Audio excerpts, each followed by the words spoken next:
Buonasera, ben ritrovati all'appuntamento con l'informazione di prealpina.it. Estraevano abusivamente minerali pregiati dal ghiacciaio dell'Arbola in Alta Valle Formazza. 3 uomini sono stati scoperti e denunciati dai finanzieri del soccorso alpino di Domodossola. Vediamo il servizio di Maria Elisa Gualandris. Il soccorso alpino della Guardia di Finanza di Domodossola ha denunciato 3 uomini per aver estratto abusivamente dal ghiacciaio dell'Arbola in Alta Valle Formazza dei minerali rari. I militari li hanno trovati perché sono stati attirati da dei rumori di arnesi da demolizione che provenivano proprio dalla morena vicino al ghiacciaio, in un luogo dove non sono certo previsti cantieri. Prima li hanno individuati con il binocolo, poi sono andati sul posto. Sono stati sequestrati diversi attrezzi, oltre a un generatore elettrico, una tanica di benzina e un grosso sacco nel quale vengono di solito messi materiali che poi vengono trasportati in elicottero. Per sequestrare il tutto è stato richiesto l'intervento dell'elicottero della Guardia di Finanza di Varese. Ora l'indagine prosegue per capire eventuali sviluppi legati alla vendita in nero di minerali. E restiamo in Piemonte, dove a Stresa si torna a parlare della nuova funivia del Mottarone. Vediamo il servizio. Un primo passo concreto verso la realizzazione della nuova funivia del Mottarone dopo la tragedia del 23 maggio del 2021. La Regione Piemonte infatti ha approvato un finanziamento di 300.000 euro affidato alla società partner Monterosa 2000 all'incarico di redarre lo studio di fattibilità dell'opera.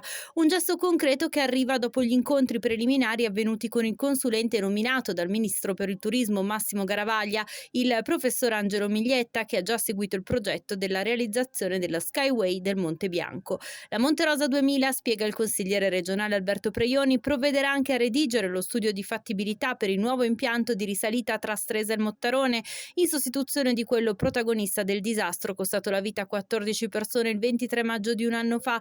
Uno stanziamento di 300.000 euro che rappresenta il primo passo per guardare oltre una tragedia che comunque non potremo mai dimenticare, per restituire un'infrastruttura strategica e irrinunciabile per tutta la zona del Lago Maggiore e la sua economia.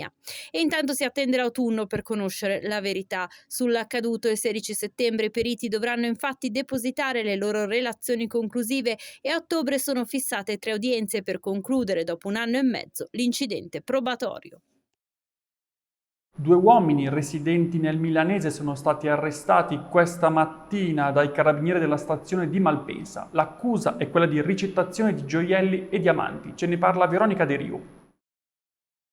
8 persone nei guai per i diamanti. Questa mattina, 5 agosto, i carabinieri della compagnia di Gallarate, su disposizione del GIP del Tribunale di Busto Arsizio, hanno eseguito 2 misure cautelari: denunciato 6 persone per ricettazione, sequestrato diamanti per 80.000 euro e sequestrato in via preventiva un compro oro a Gallarate.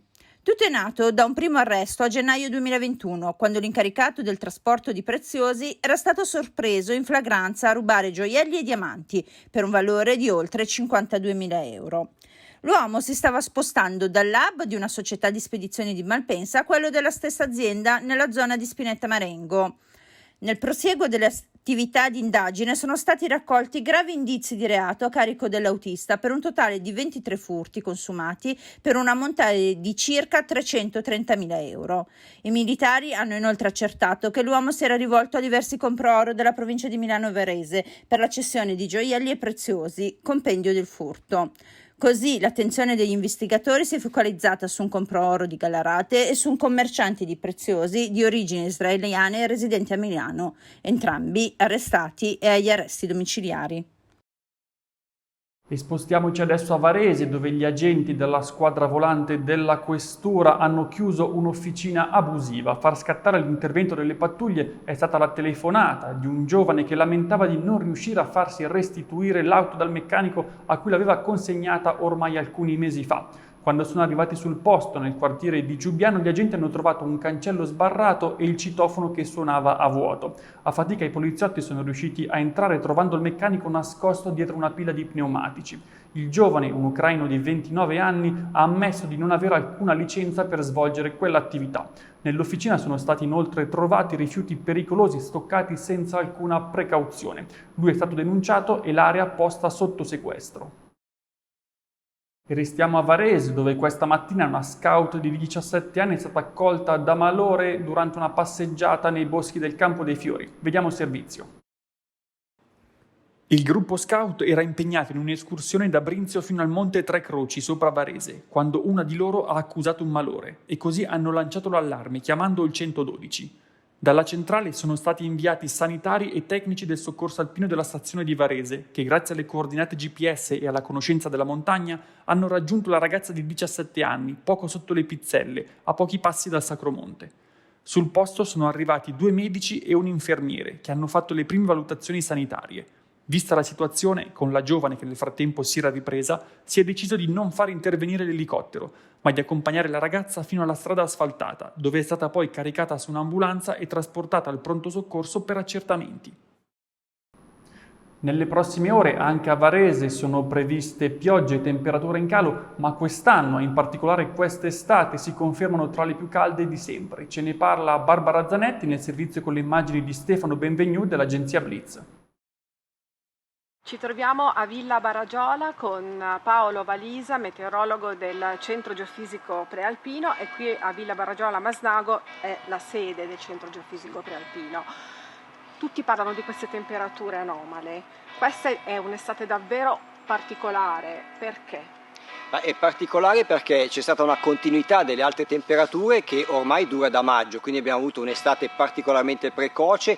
Maggio è stato il quarto più caldo, poi giugno il terzo più caldo di sempre, luglio il secondo più caldo di sempre, abbiamo registrato la settimana più calda di sempre, a veramente pochi decimi da quella del luglio 2015, e quindi veramente un caldo che dura da tantissimo tempo, che si è associato con una scarsità di precipitazioni che dura ormai dal mese di dicembre.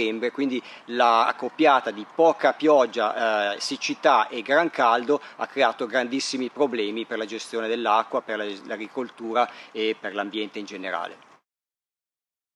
E forse proprio il caldo ha spinto un cinghiale a tuffarsi in acqua e a raggiungere il Naviglio. A Milano vediamo il servizio di Massimo Rovati. A Roma ormai i cinghiali attraversano persino sulle strisce. Ma i passanti che ieri a Milano ne hanno visto uno nuotare nella Darsena, nel centro della città, hanno subito afferrato i telefonini per fotografarlo e filmarlo e per avvisare vigili del fuoco e polizia locale. I cinghiali, si sa, sono buoni nuotatori e forse l'esemplare in questione è arrivato nell'area urbana via acqua direttamente dal Parco del Ticino. Per cercarlo sono intervenute 4 squadre di vigili del fuoco e i sommozzatori che per ore hanno tentato di stanarlo da un cunicolo dove si era infilato.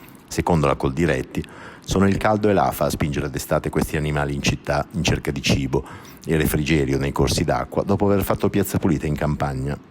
Non si tratta della prima incursione a Milano. L'anno scorso, per esempio, una femmina di mezzo quintale fu recuperata proprio nel Naviglio Grande, tra Gaggiano e Trezzano, mentre uno fu ripescato nel Villoresi a Parabiago.